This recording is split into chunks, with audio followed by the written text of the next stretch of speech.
లేచి ప్రతి ముత్తైదు అంబను కాదే కవిచేది తన మదిలోని కలకలనన్ని అమ్మలకేగ తెలిపేది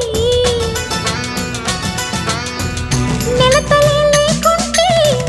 దేవుడికి నెలవేది భక్తులే రాకుంటే గుడికి ఇక వెలుగేది దయతోటి కుంకుమ పూలు అక్షింతలు